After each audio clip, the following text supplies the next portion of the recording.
Hello everyone, and thank you for joining me for another edition of Beer and a Take, where we are counting down the 25 beers of Christmas. Today is day number 9, and I am trying MGD, Miller Genuine Draft. I mean, it is Miller time, folks. This is a classic. You don't see it out there that much anymore, but it's a staple in the beer community. This is your father's or even your grandfather's beer, right? It deserves its due. Let's give it a shot. Even broke out the frosted mug for this one. If you've got the time. Oh, yeah. We've got the beer, Miller beer. Cheers.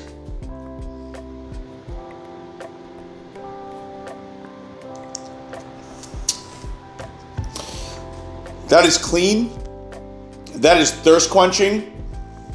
That hits the spot. When you're looking for an ice cold beer, that's perfect. That's fantastic. Miller does not get enough love. I like Miller Lite, but let's face it, I drink Miller Lite because I'm trying to cut calories and carbs where I can, because, you know, it takes work to keep in this dad bod and not cross the line over to just a fat, obese mess. I'm right there, but I haven't fallen over yet. Stop it! Cut it out! I have a glandular problem.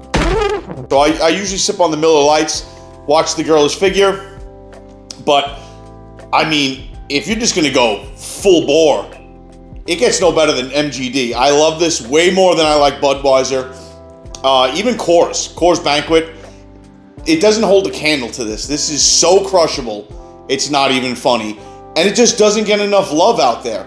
Everybody jumped to the craft beers about 15, 20 years ago, and then it's just been a slowly degrading. Now we're up to and don't get me wrong, I like them, but we're up to alcoholic seltzers. I mean, we need to get back to beer.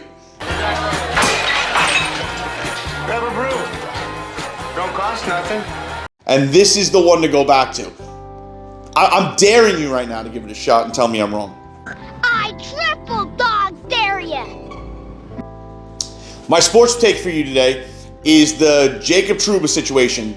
Chris Drury pulls off a great move, trades away Trouba, who's been lackluster in the past 2 seasons. Well, maybe things will turn around a little for the Indians this year. Number 7, catcher, Jake. We were trying to ship him out in the offseason, didn't work out. A lot of personal reasons. I mean, did they vilify him? Probably. We all kind of had a chip on our shoulder going into the season, looking at him as a problem. And Drury pulls off a nice move. We end up getting a former first-round pick, which, how do you beat that? However, we just throw it all away by signing Igor Shesterkin to the most lucrative deal in the NHL currently.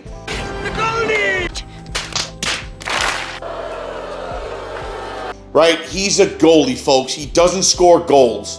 He's having a terrible season. He is not playing like a $7 million goalie.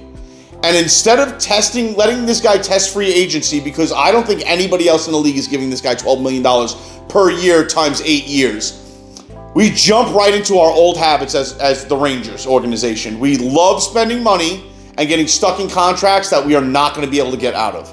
I love Igor Shesterkin. Is he a top 3 goalie in my mind? Yeah, especially going into the season he was. This year, after turning down $11 million for 8 years at the start of the season and scoffing at it as if it's chump change, he's played terribly. I don't understand why the Rangers were scared to let this guy test free agency. I mean, you don't need a top 3 goaltender to win a Stanley Cup. You need to score goals. And we just sank ourselves in deeper to cap issues. Now, how are we going to pick up goal scorers as they become available? It makes it a lot tougher, folks. I love Igor Shesterkin spending almost a quarter of the cap on him and Mika Zibanejad. How does that help us, right? It doesn't.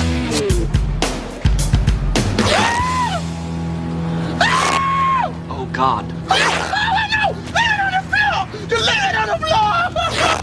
Back to the beer. This is the only shining star today. By the way, I'm filming this on Sunday. I just watched the Rangers lose 7-5. So I am in a little bit of a bad mood. Like I said, the most notable thing is that this crisp flavor, ice cold, it gets no better.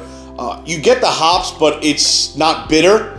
It tastes like a beer, if that makes sense. It has that hoppiness to it, right? A little bit of hint of letting you know that yes, it is a beer. However, not overboard. It's not a Sam Adams. It's not going to punch you in the face with that piney hoppiness. You get that hint of hops, and then it fleeting into just a smooth, well-rounded, very delicious beer.